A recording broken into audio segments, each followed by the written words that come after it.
gente grava para botar no canal da igreja. Aí depois, se vocês quiserem ver de novo essa palestra, vocês podem entrar no canal da igreja no YouTube, que é o Projeto Vida Nova de Nilópolis, tá bom? PVN Nilópolis. Vamos falar sobre o feminismo, né? E como ele influencia os papéis sociais e os papéis sexuais na nossa sociedade e dentro da igreja. Da última vez que eu estive aqui, eu trouxe uma palavra muito mais concentrada no que é o movimento feminista, numa explanação mais completa do que seria o movimento feminista, né?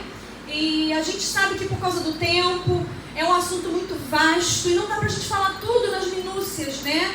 A gente precisa de fazer seminários para falar do assunto. Mas a gente condensou um pouco e faltou uma partezinha e o pastor Daniel pediu para a gente estar trazendo aqui. E essa partezinha no final, ela é muito mais aplicada à igreja, aplicada ao papel do homem e da mulher no contexto social, no contexto da igreja, como plano de Deus, né? A masculinidade, a feminilidade. E para que... Quantos estiveram aqui da última vez? Amém, mas teve bastante gente que não esteve. Então, eu preparei aqui no início um breve histórico, mas muito breve mesmo. Eu acredito que eu não use 10 minutos para falar disso. Então, nós vamos falar feminismo e seus desdobramentos nos papéis sexuais. Os papéis sexuais são masculino e feminino, ok? Pode passar. Pode passar. Isso aí, resumo histórico, né? O movimento feminista ele é definido por períodos que são chamados de ondas. Essas ondas, como é que elas são denominadas? Como é que elas são pontuadas? De acordo com as queixas femininas. As mulheres têm queixas, que se chamavam antigamente de querelas, as querelas femininas, e elas têm essas queixas de acordo com o padrão de tratamento masculino e o padrão de tratamento social. Então elas começam a ter queixas. E esses períodos chamados onda, primeira, segunda e terceira onda do feminismo, elas são determinadas quanto à postura que essas mulheres têm em relação a essas queixas, né? E como é que isso é bem fixado e há alguns marcos muito importantes de movimentos sociais, de posturas sociais, mas principalmente, primordialmente, a gente percebe que há uma produção de conhecimento, uma produção de conteúdo escrito, há uma produção de linguagem para que a coisa fique documentada e isso perpetue por gerações. Assim é com a Bíblia, não é verdade? O Senhor providenciou os rolos do Mar Morto para nós, e todo o Pentateuco, toda a Escritura Sagrada, para que nós hoje pudéssemos estar tendo acesso ao conteúdo que vem do coração de Deus. E o diabo entendeu isso muito bem. O diabo percebeu que ele precisaria deixar material para influenciar gerações. Então, essas mulheres que a gente chama de matriarcas do feminismo, elas produziram muitos conteúdos e elas acabaram que deixaram as suas marcas e as suas instruções. Mulheres usadas verdadeiramente para um espírito de engano. Um espírito de engano. Para deixar material enganoso, sofismas, meias-verdades que penetram no meio da congregação, penetram no meio do povo de Deus, formando a mentalidade das pessoas. A nossa geração, ela já nasceu no feminismo. Quem aqui nasceu na década de 70? Eu nasci na década de 70. Quem tem de 40 anos para cima aí, né? 50 anos, né? 39... Década de 70 aí, eu tenho 41 e sou de 77. Então, a década de 70 aí, quem nasceu na década de 60 e 70 primordialmente já nasceu embebida num espírito de feminismo, né? Esse engano, esse movimento que traz distorção dos papéis. E aí a gente vai ver mais pra frente aonde isso tudo começou, né? Que isso começou lá no Éden. Pode passar. A gente tem um quadro que eu trouxe da primeira vez aqui, que é do Instituto Burke Conservador, num curso que eu fiz, e ele explica muito bem a primeira, segunda e terceira onda. A primeira onda ele é marcada pelo voto feminino, né, que é o sufrágio feminino, o movimento sufragista e o direito de propriedade. A segunda onda é marcada pela liberação sexual e os direitos reprodutivos, como por exemplo o advento da pílula anticoncepcional. está basicamente inserida e focada na vitimização feminina, empoderamento da mulher e a desconstrução do masculino, do papel do homem. É o que nós temos vivido hoje, né? Ideologia de gênero, teoria queer, o desempoderamento, tirando a autoridade do homem e colocando o matriarcalismo como centro, colocando a mulher como centro, a vitimização da mulher, a mulher sempre é mais fraca, a mulher sempre é coitada, mas ao mesmo tempo ela quer ser empoderada, ela quer ser dona da situação, ela quer dar o tom. Eu vou falar muito disso hoje, que a mulher quer dar o tom, e a Bíblia diz para nós que o tom é do Espírito, não é nem do homem nem da mulher, é do Senhor. O tom é bíblico e o que a Bíblia diz é o que nós cremos, amém? Pode passar. Nessas 3 ondas, né, como eu falei, elas são marcadas por mulheres que dão ali a produção de conteúdo. E nós temos a primeira mulher que escreve para o seu marido uma carta, chamada Abigail Adams, e ela escreve para o seu marido John Adams uma carta que se intitula Declaração dos Sentimentos, né? Declaração dos Sentimentos da Mulher. E ela traz toda a questão das mulheres. Ela era uma mulher submissa, uma mulher que era da família. Ela não foi tida como uma feminista. Ela, na verdade, levantou as queixas numa boa intenção, né? Ela trouxe essa carta, levou essa carta até o marido e ela estava falando sobre que as mulheres precisavam ser valorizadas, né? Com bastante resumo, você pode acessar essa carta na internet, você pode botar Abigail Adams, carta ao seu marido, declaração de sentimentos, alguma coisa desse tipo, e você vai perceber como a fala dela né? Ela sentia que realmente havia uma opressão dos homens, do machismo, na verdade, que infelizmente nós não podemos negar a existência, né, do machismo. Graças a Deus aqui nesse lugar não temos machismo, temos só homens de Deus centrados na palavra, que amam suas esposas como Cristo amou a igreja e a si mesmo se entregou por ela, que é provedor, que é protetor. Amém? Amém. Então não é para vocês que eu estou falando, né? Eu estou falando para uma geração, né? E o machismo ele é inegável, nós precisamos combater o machismo assim como nós precisamos combater o feminismo. E essas duas vertentes, esses dois movimentos, tanto o machismo como o feminismo, eles surgem contra o propósito de Deus, contra o propósito bíblico, né? E o seu marido, ao ler a carta dela, que era uma carta até extensa, ele disse assim: quanto às suas cartas de direitos, né, o seu extraordinário código de leis, só posso somente rir. Então ele desprezou os sentimentos da sua esposa. Ela continuou mãe, continuou mulher, continuou esposa, porém isso veio como acendendo uma revolta. E ela mesma disse no final assim: se vocês não derem atenção às mulheres, elas vão se rebelar. Ela não estava fazendo uma incitação à rebelião, ela estava pontuando: olha, se vocês continuarem com essa conduta, vocês vão incitar uma rebelião. É igual a palavra do Senhor que diz para a gente não incitar ainda dos filhos. É mais ou menos isso. Ela estava pontuando: olha, eu já estou vendo o futuro. Se vocês não se posicionarem como homens centrados numa conduta que é uma conduta bíblica, era basicamente isso que ela queria dizer, né? Vocês vão sofrer retaliação, porque o próprio diabo vai colocar isso no coração das mulheres. Ela foi, né, podemos dizer, uma profetisa dos últimos dias, né? E ela está aqui, né, em 1776, século XVIII, e depois dessa carta vem a Mary Wollstonecraft, que essa sim é uma mulher que está mais encorajada, é uma precursora basicamente do feminismo, e ela publica a Reivindicação dos Direitos das Mulheres em 1792, e aí começa realmente um movimento um pouco mais pontual em relação aos direitos das mulheres, à opressão dos homens, né? Esses termos assim de que as mulheres eram oprimidas, que a família, né? Aí depois a gente vai ver melhor. Eu vou passar bem rapidinho porque nós já tivemos essa aula aqui. A Mary Wollstonecraft, ela denuncia o duplo padrão moral, como eu já havia falado anteriormente, aqui na outra vez que eu estive aqui, fala do padrão da moral burguesa, e que é realmente do padrão moral, e a gente vê isso exemplificado aonde? Nas condutas masculinas. Eu vou dar só um exemplo para você ver o que é essa moral burguesa.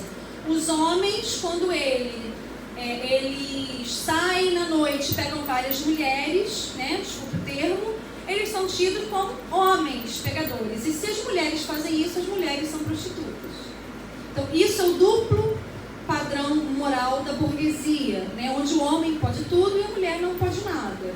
Onde tudo para o homem é justificável e tudo para a mulher não é justificável, né, vamos dizer assim. Mas isso é moral burguesa, isso não é moral bíblica. A moral burguesa não presta muito, né? É uma moral injusta, né? E o que para nós serve, o que para nós é o nosso aio, o nosso guia, é a moral bíblica, amém? Amém. Onde o homem tem que amar sua esposa como Cristo amou a igreja. Como Cristo amou a igreja, amados? Morreu por ela, deu a vida por ela. Então aqui já fica uma dica que no namoro não há submissão.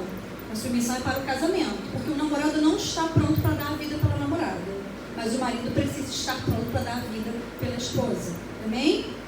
A gente vai falar que tem assim relacionamentos complicados, né, pastor? No namoro, em que o menino já se sente dono, já se sente marido, e esse relacionamento a gente já sabe que não vai dar uma boa coisa.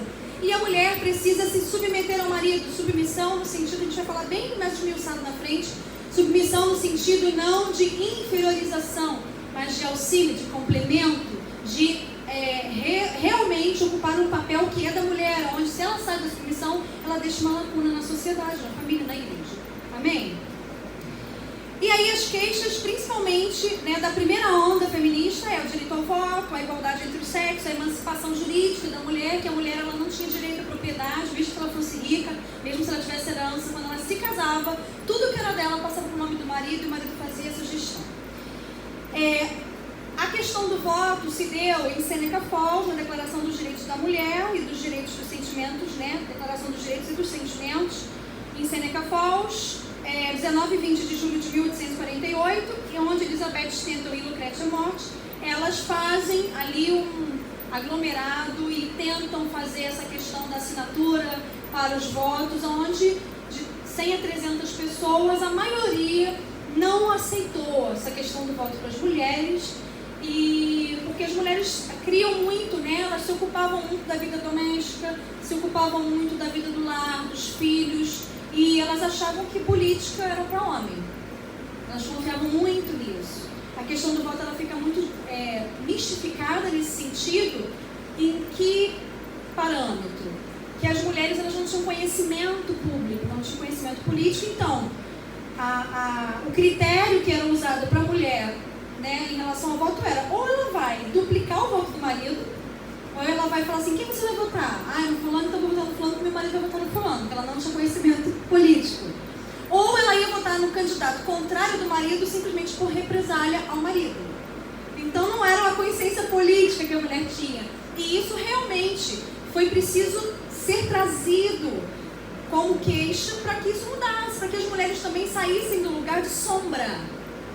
Submissão é diferente de estar na sombra. Submissão é diferente de estar jogando tudo nas costas do homem. Vocês entendem isso? Né? A mulher também é um ser pensante, tem cérebro, tem o seu lugar, né? Tem as opiniões, mas ela precisa realmente saber o seu lugar. E nessa parte aqui, a questão que fica mais consolidada na primeira onda também, a questão do voto, já passando para a segunda onda, a questão do divórcio, igualdade civil, inserção das mulheres no mercado, direito trabalhista. Pode passar.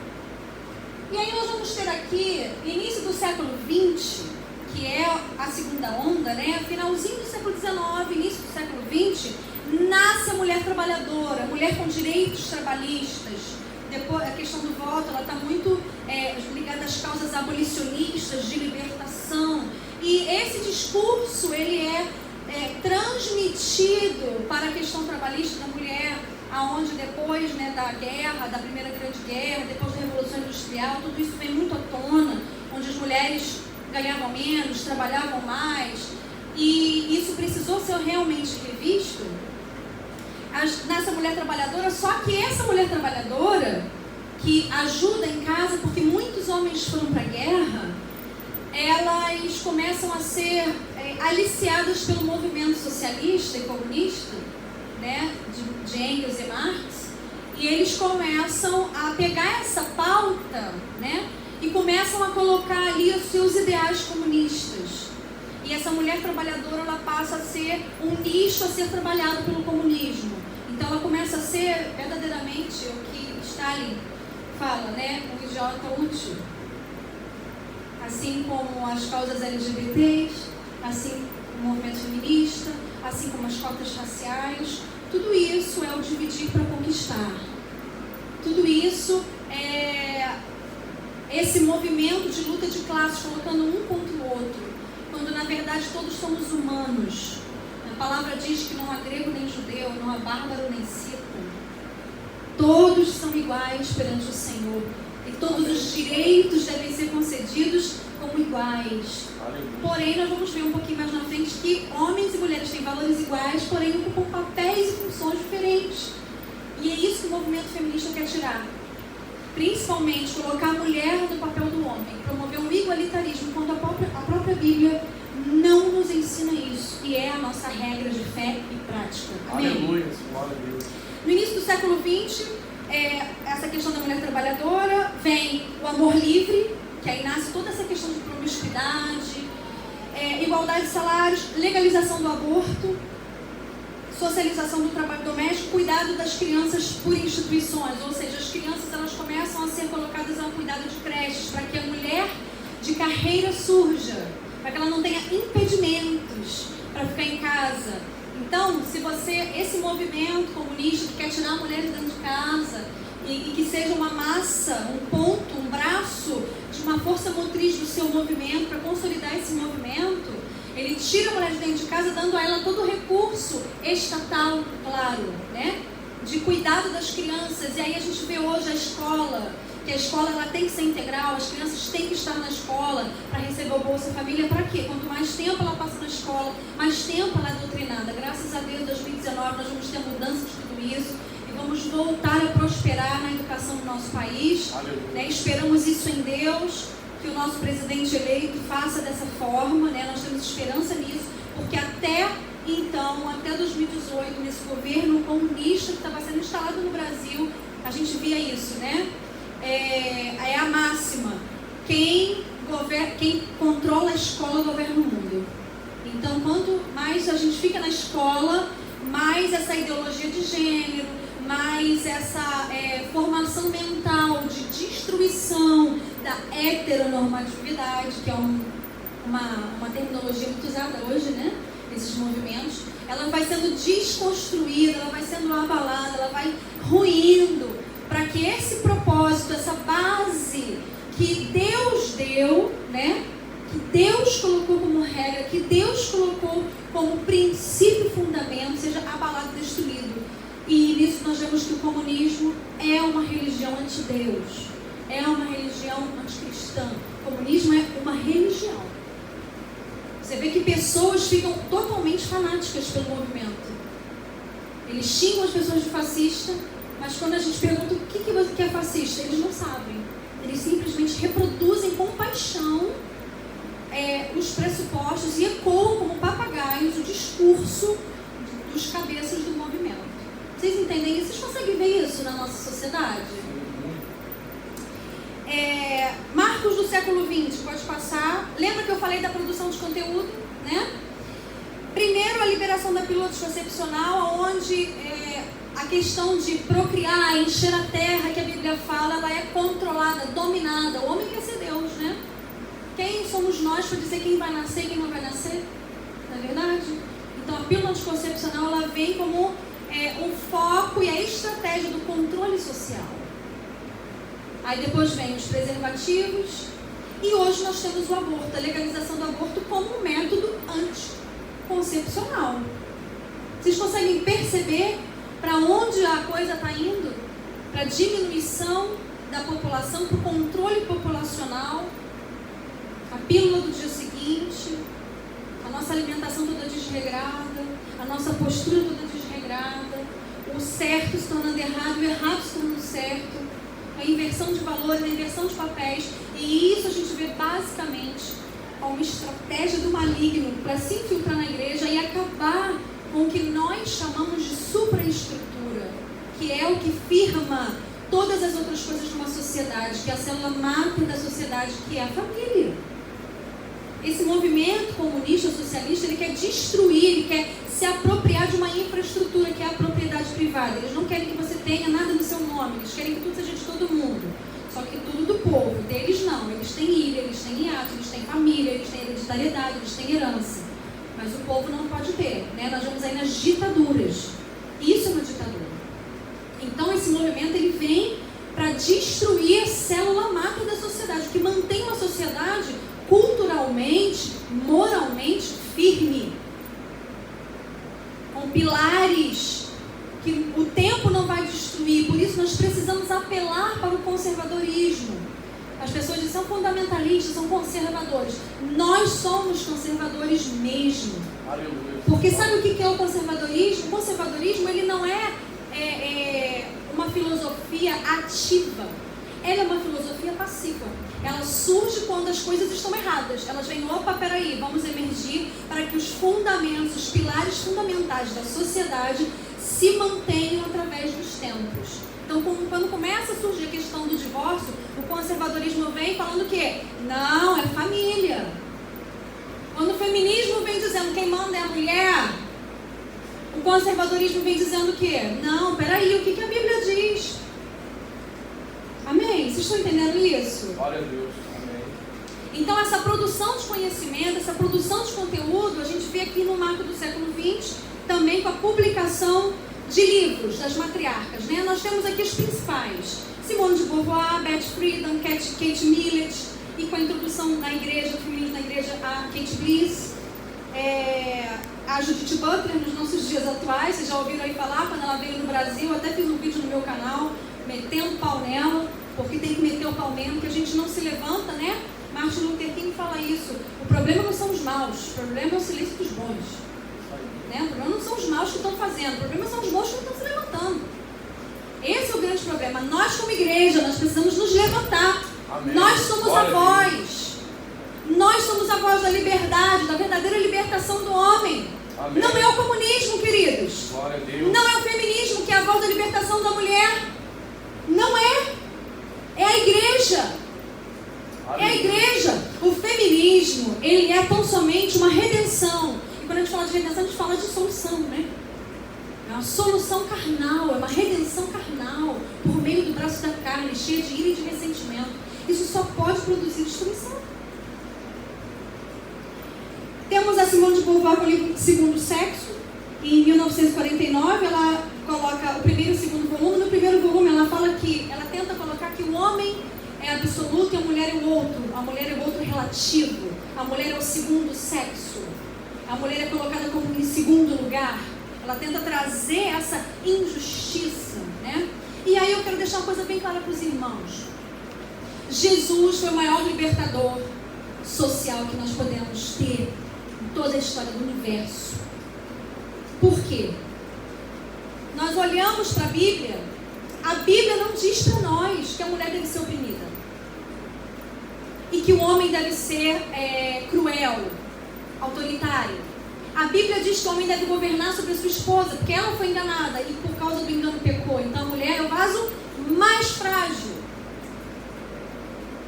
A mulher é o vaso mais frágil. A razão está na cabeça de quem? Do homem. A mulher, ela é mais emotiva, ela é mais coração. Ela aceita mais algumas coisas. Se ela não estiver ligada, ela se deixa levar, né? Pelo choro, pelas reclamações. E acaba ficando partidarista, tomando um lado. Jesus foi o maior libertador. Então, quando o Senhor, através de Moisés, institui as suas leis para o povo, Ele institui leis também para a mulher. Vocês concordam comigo? Só que vem o Antigo Testamento todo e a religião, né, judaica, ela vem se estabelecendo. Porém, nos dias de Jesus, Ele vem libertar a mulher como alvo de opressão. Por quê? Não me tenham como feminista, calma, eu sou ex-feminista, graças a Deus estou liberta.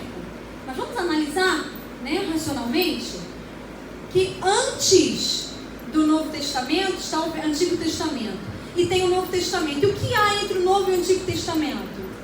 O que nós chamamos de período interbíblico, ou silêncio de Deus, onde as visões não existiam mais, Deus não falava mais nada. Foram 400 anos do silêncio de Deus, né? Silêncio divino. nesses 400 anos, muita coisa foi inserida na lei judaica. Se nós tínhamos 100 leis falando em relação à conduta da mulher, agora nós passamos a ter um aglomerado muito maior, de dobro disso. Porque homens, de acordo com o seu pensamento, de acordo com as suas inseguranças, começaram a colocar leis que Deus não tinha colocado. Tanto é que onde Jesus ensinava para as mulheres? Fora do templo. Porque as mulheres não podiam entrar no templo para aprender. A lei judaica não permitia. Então Jesus ensinava fora do templo. Por quê? Porque ele veio para todos. Ele veio para homens e mulheres. Macho e fêmea os criou, amém? Já estou entrando no final. Vamos falar aqui que eu me empolgo, eu começo a querer pregar. Aí eu sou Jesus. Vamos lá. Então Simone de Beauvoir fala dessa questão do segundo sexo no primeiro volume. No segundo volume ela fala: não se nasce mulher, torna-se mulher. Como não se nasce mulher? Quando o neném nasce, o que você fala? Você olha lá, se tem biscoitinho recheado, menina. Se tem pirulitinho, menino. Não é isso, gente? Não é isso aí? O sexo, ele é visto, ele é contemplado. Então não se torna mulher. Não se torna mulher. Se nasce mulher. Se torna outra coisa, de acordo com o que o diabo dissemina. Então, ela começa a trazer essa questão de tornar-se mulher. Isso dá a conotação pra gente do quê? Já introdução e embasamento para a ideologia de gênero. Não é verdade? Que a sua constituição sexual é produzida pelo meio? Não, você nasceu mulher. Você nasceu homem. Amém? Amém. Macho e fêmea os criou. Se Deus apoiasse o homossexualismo, ele poderia ter criado um amigo para Adão. Sim ou não? Mas ele cria uma ajudadora. Alguém que vai complementá-lo. Alguém que vai ser correspondente a ele. Depois, na década de 60, em 1963, a Betty Friedan vem com o livro A Mística Feminina, e ela vem abordando a insatisfação das mulheres com o problema sem nome, que é uma insatisfação interna das mulheres, a sua insatisfação com a vida doméstica, com a vida do lar, que os homens saíam e conquistavam, e elas ficavam em casa deprimidas. Ela dizia que a causa da depressão das mulheres era porque elas eram inseridas na vida doméstica, elas precisavam sair, são mulheres, elas precisavam satisfazer, se realizar, precisavam ser mulheres de carreira. E aí, em 1963, com a publicação do livro A Política Sexual de Kate Millett, em 1970, aqui a gente já começa a ver essa questão do feminismo como um movimento político. Ali com as capinhas dos livros, tá? Para vocês, se vocês virem aí por aí, vocês reconhecerem, principalmente nas faculdades, que hoje o feminismo está inserido completamente nas faculdades. A política sexual, ela vem trazer a mulher como já uma mulher de carreira, onde ela chefia nas suas empresas, só que ela quer trazer essa chefia para dentro do lar. E aí começa a desmistificação da autoridade masculina. E nós temos visto, queridos, os homens em todos os lugares muito acuados pelo discurso da mulher, porque tudo é assédio, tudo é autoritarismo. Se um homem chega na igreja, por exemplo, graças a Deus aqui não, só tem mulher de Deus, aqui não tem mulher que se rebela, não tem mulher revoltada, tem mulher posicionada, eu creio nisso, amém? Amém. Oh, glória. Amém. Se um homem vem dando uma palavra, não, querida, não faça assim, isso não está certo, está me oprimindo. Fica igual Miriam. Você acha que Miriam caiu de lepra por causa de quê? Quis ser feminista. Meu Deus. Sim ou não? Vocês lembram? Moisés estava errado? Estava com a mulher lá, com Cita, né? A etíope. Deus não queria mistura. Mas Deus falou o quê? Eu falo com ele. Vocês obedeçam. O que eu tenho para tratar com ele é com ele. Então vocês param de falar mal do pastor de vocês. Senão vocês vão cair com lepra. Porque sabe o que eu vou dizer para vocês? Se Deus tem falado alguma coisa, ele não pediu falar nada disso, tá? Deus está mandando. Se Deus falou, se ele está no erro com Deus, ele vai vir mais pesado nele, porque para ele o peso é maior. Porque ele tem cargo de pastor e mestre. E para os mestres é muito pior. Então, deixa que Deus faz. Você cala a boca. Você vai ficar fora do arraial, a nuvem vai parar, a igreja vai parar, não vai evoluir, não vai andar. Glória a Deus. Me amou hoje mais um pouquinho e falou assim: Senhor, tu exercitando amor com a pastora dela. Amém? Mas é um recado de Deus para a igreja, tá? porque esse tempo tem desmistificado a autoridade do sacerdote. E a igreja tem seu sacerdote. Isso não mudou, amados. O parâmetro da palavra não mudou. Amém? O modelo de sacerdócio, o modelo de autoridade é de Cristo. Não é do rei, não é da monarquia, é de Cristo. Amém? E aí sim, reino e sacerdócio. Rei para reinar e sacerdote para ministrar. Amém? Vamos voltar. A política sexual começa a trazer a questão da chefia da mulher para dentro de casa e começa a tirar a autoridade do homem. E hoje em dia, a Judith Butler, né, que está muito enraizada na terceira onda, que é uma base aí na década de 90, que começa prioritariamente essa terceira onda, com o livro Problemas de Gênero e Teoria Queer. Teoria Queer, eu já falei na última vez que estive aqui, deu esse nome porque na Inglaterra tem uma rua chamada Avenida Queer, né, onde ficavam os malandros, as prostitutas, as pessoas mais assim, marginalizadas da sociedade, e aí eles pegam isso como parâmetro, de que deve se aceitar a pessoa do jeito que ela é. E nós acreditamos na verdade do Evangelho, que há uma transformação para o homem sem Deus. Amém? Nós não vamos deixar uma pessoa na sarjeta, achando que viver a prostituição, achando que viver o tráfico, achando que viver de mendicância, que isso seja aceitável, isso seja bom. Isso não é vontade de Deus para o homem. O homem nasceu para governar, para reinar, para levar uma vida de prosperidade. Glória a Deus. Nós somos a voz. Amém? Amém. Nós somos a voz da verdade. Não aceite nada menos do que isso. Esse movimento quer dizer, os crentes se acham os certos. Nós não nos achamos os certos. Se nós falamos a palavra, nós estamos certos, porque a palavra é certa, é correta, é verdade, caminho e vida. Aleluia. Amém? Glória a Deus. Então você também não pode ter uma vida dúbia e ficar falando da palavra que você está certo. Então cuidado com o testemunho. Tá ok? Alá Bolsonaro, tá ok? No tocante à palavra, sejam testemunhos fiéis, amém? Pode passar. Vamos falar agora um pouquinho das duas visões dos papéis sexuais. Onde está meu relógio? São 10h05 ainda, glória a Deus. Tá certo lá? Tá certo. Ai, que bom, estou feliz, eu tô correndo aqui, mas vai dar para falar tudinho. Partindo disso, né, isso foi um resumo assim sobre o feminismo, e partindo disso, nós temos duas visões. Se nós olharmos para a Bíblia, nós temos duas visões sobre papéis sexuais. Eu já falei, papéis sexuais é masculino e feminino, ok? As duas visões que nós temos, uma é bíblica e a outra é antibíblica, ok? Não existe muro. Vocês conhecem a história do muro? Quem conhece a história do muro? Não? Tinha um cidadão que sonhou e acordou em cima do muro. Ele acordou assim e estava em cima do muro. E ele olhou de um lado, tinha todos os demônios calados. E tinha do outro lado todos os anjos de Deus pedindo para ele: sai do muro, vem para cá, sai do muro, sai do muro. E todos os demônios lá, muito calados, muito assim, com cara de tranquilidade. E ele falou assim: eu estou achando uma coisa estranha. Os anjos de Deus estão fazendo a maior força para ir para o lado deles. Eles são o lado de Deus, são o lado mais forte. E os demônios, que são criaturas, né, que já perderam na cruz para Jesus, eles estão calados, como se estivessem com todo o poder, onipotente. E aí ele perguntou para os anjos: por que vocês chamam tanto, estão me chamando tanto, estão fazendo tanta força para eu sair do muro e ir para o lado de vocês? E os anjos responderam: é porque o muro já é do diabo, já é deles, você já está com eles. Então eles não precisam fazer nenhuma força. O muro já é de Satanás. Então quando nós ficamos em cima do muro, isso quer dizer nós não temos uma postura de não para o pecado, de ver o que é pecado e tratar pecado como pecado, dar nome aos bois, não ficar arrumando desculpinha, de discurso de não, eu compreendo, porque também foi abandonado, porque também apanhou, porque também foi traído. Queridos, cada um tem sua responsabilidade individual com o Senhor. Tem coisas que explicam alguns comportamentos, mas não justificam, porque nós conhecemos a verdade da vida, o poder que transforma.